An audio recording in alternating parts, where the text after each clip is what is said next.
No mundo digital, onde cada curtida, comentário ou postagem tem o poder de repercutir mundialmente, um fenômeno vem gerando um intenso debate: a cultura do cancelamento. Essa prática tem sido recorrente nos meios digitais. Provavelmente você já deve ter visto alguém sendo cancelado nas redes sociais. Hoje nós vamos conversar com alguns especialistas para entendermos o que está por trás dessa prática e entender seus impactos sociais, psicológicos e jurídicos. Entramos em contato com a influenciadora digital Apolline, onde ela relatou através do seu Instagram o maior episódio de cancelamento, entre as suas indas e vindas com seu atual esposo. Em entrevista ao podcast Bagaceira Chique da apresentadora Luciana Gimenez, a influenciadora detalhou como foi esse linchamento virtual e os ataques que recebeu na internet. A minha última briga foi com o meu ex-esposo, né? Tipo, meu marido atual, sei lá. Marido, futuro, porque a gente marido acabou novo. E as pessoas não entenderam isso. A gente acabou, tá? E aí eu tinha muito ciúmes dele ainda. Quando eu fui na casa da mãe dele, ele tava com um cara lá na cama. E aí eu entrei com a vassoura no quarto pra quebrar tudo. Só isso. E aí, menina, foi a maior... Uma coisa básica. Foi o maior kikiki na internet. Tipo, a Pauline Vassourinha, não sei o quê. Tipo, eu fui pra bater no cara mesmo. Só que, tipo, a gente tinha acabado. A gente acabou o relacionamento. A gente acabou. Sim. Invadiu a casa do cara, não sei o quê. Mas eu não tinha aceitado. Eu tinha uma dependência muito grande emocional, que eu cuidei muito disso, tá? Sim. Eu, tipo assim, se a gente voltar hoje e acabar amanhã, pra mim tá tudo bem, tá tranquilo. O influenciador Carlos Maia conta que também já foi cancelado inúmeras vezes. Em conversa no programa De Frente com a Blogueirinha, o humorista detalha um episódio de cancelamento que resultou no fim da sua amizade com a cantora Anitta. Qual sua amizade com a Anitta? Não tem. Não tem? Amizade não. Peraí, dos padrinhos, já que não teve o Whindersson, Foi um a casamento- Anitta, foi mais quem de padrinho? Assim como eu falei, eu dividi o casamento, assim, com o Lucas, em duas etapas. O mundo da fama, que veio com a fama, que das pessoas que nos recebiam bem, que nos tratavam bem, que nos apoiaram, e do quem veio no começo, do início da nossa história. E aí, nessa coisa midiática, a gente tava muito próximo. Eu e a Anitta, ela foi lá pra casa, dormiu lá em casa, a gente viajou. Ela A gente viajou. Ela vinha me mostrar os clipes dela em primeira mão, ia pra casa dela Sim. pra aniversários. Então, teve um período ali que a gente ficou muito, muito próximo. Sim. E aí, veio o negócio do casamento, das polêmicas, e aí se afastou, e até hoje, mas também não tem Mas eu nada. não entendi, tipo, as polêmicas eram referentes a ela ou não? Não, mas as pessoas se afastam, né, quando alguém tá passando por coisas. E eu nem julgo elas por isso, porque hoje eu entendo. Você tem sua carreira, você tem o seu público. Devido ao cancelamento que você estava passando, tu acha que a Anitta se afastou de você por Não isso? só a Anitta, eu acho que a maioria dos famosos se afastaram. Nossa equipe entrou em contato com o especialista em mídias digitais, Alan Silva, para entendermos o papel das plataformas sociais em relação a essa cultura e de que forma pode se educar esses usuários.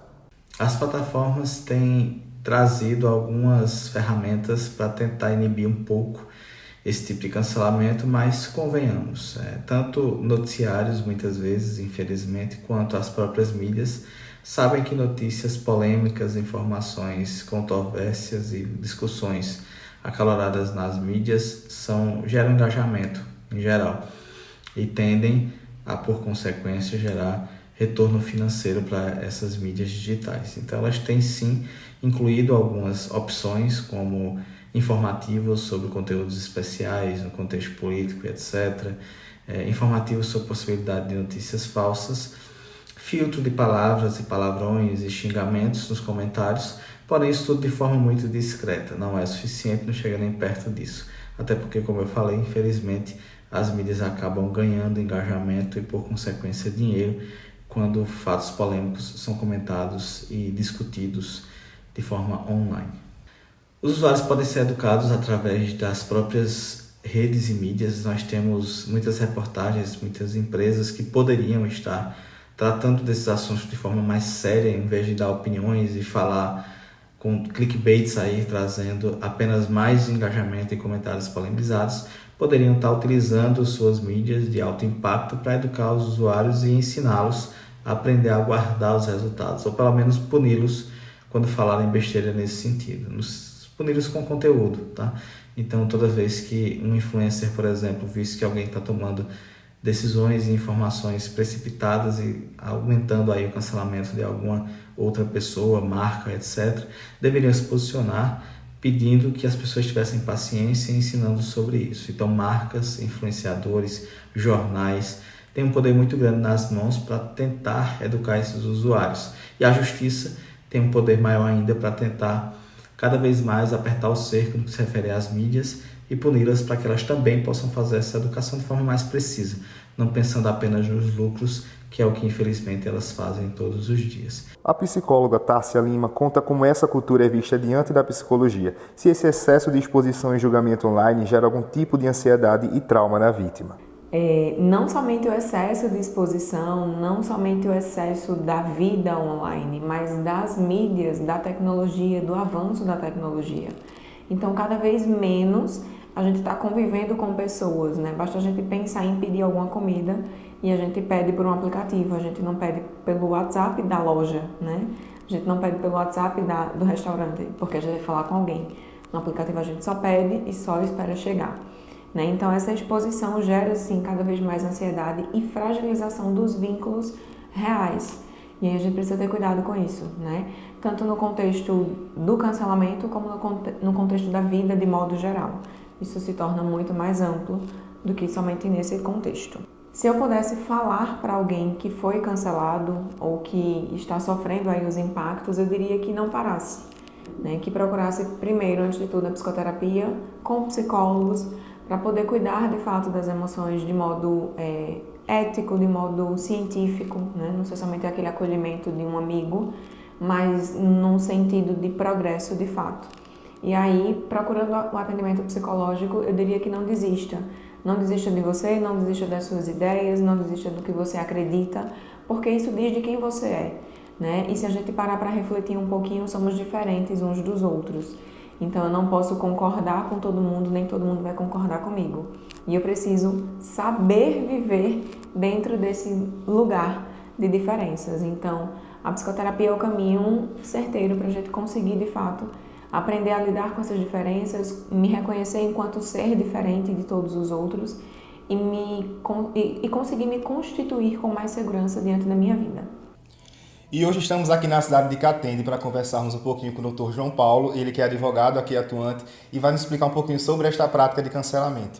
Olá, doutor, seja bem-vindo, gostaria de agradecer já a disponibilidade e vou começar já lhe perguntando se existe alguma lei específica já no Brasil que diz respeito já à cultura do cancelamento. Oi, Valber, muito obrigado pela oportunidade. Não existe uma lei específica sobre o cancelamento no Brasil, mas nós temos o Código Penal Brasileiro, que elenca alguns tipos penais, né, que são a difamação, a calúnia e a injúria, que podem ser enquadradas na prática do cancelamento. A partir da atitude da pessoa, né, da pessoa que está cometendo o crime, podemos enquadrar um desses tipos penais a depender do caso concreto. Certo. No caso, os responsáveis por difamar essas calúnias, por praticar esse linchamento virtual, eles podem responder criminalmente por isso? Sim, não só criminalmente, tá? Eles podem responder também no âmbito cível, onde a vítima poderia pleitear uma indenização pelos danos morais sofridos, tá? Até porque a pessoa está tendo a sua vida privada, a honra, a boa fama, né? Que é o que muita gente hoje em dia trabalha com a sua imagem. Então, a partir deste ato, isso pode prejudicar, inclusive, o fechamento de contratos. Hoje a gente vê, né, as pessoas que trabalham com publicidade, com Instagram, como influencer, né, que existe muito hoje no nosso país, são pessoas que, a partir de um ato de cancelamento, a partir daquilo que é veiculado na mídia, né, pode prejudicar a imagem dessa pessoa e podem lhe causar um grande dano. Então, ela pode pleitear essa indenização na esfera cível pelo dano moral sofrido e também, obviamente, responsabilizar o autor do crime no âmbito criminal, no âmbito penal, que seria pela prática dos crimes de calúnia, difamação e injúria, que são os mais comuns no ato de cancelamento. Certo. E nesse caso aí, quais tipos de prova a vítima ela precisa reunir para iniciar o processo?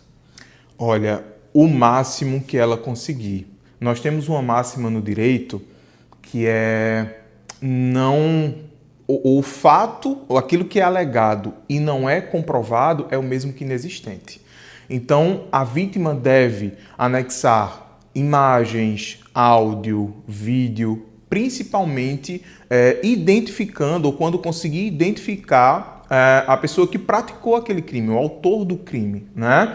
Deve registrar uma ata notarial em cartório de notas, porque o cartório, quando emite essa ata, ele goza de fé pública, então reforça as provas que a vítima tem, né? Junta todo esse acervo probatório e leva o profissional competente, um advogado, para que possa orientar em como será realizado os próximos trâmites.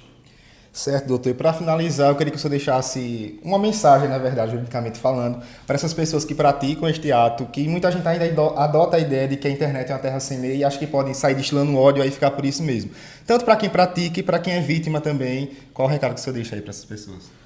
Valber, para quem pratica o crime, eu diria que a internet não é uma terra sem lei e que essas pessoas podem ser responsabilizadas tanto no âmbito civil quanto no âmbito criminal, né? Respondendo aí, tendo que indenizar a vítima e indenizar o Estado também, né?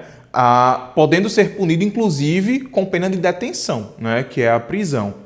Para a vítima, reúna as provas, realize a ata notarial em cartório de nota, procure um advogado de sua confiança. E também é muito importante registrar uma ocorrência na Delegacia de Polícia Civil, tá? Com essas provas, procure um profissional para que sejam intentadas ações cabíveis para o caso concreto, porque a vida privada, a honra e a dignidade estão plenamente protegidas pela legislação brasileira. Ok, doutor, muito obrigado. Então já ficou esclarecido para as pessoas que praticam isso aí, acham que podem ficar impune, e para quem é vítima também, que sofre desse cancelamento e às vezes aceita passar por isso por não saber que pode sim procurar justiça, pode sim buscar os meios legais e ficar por dentro.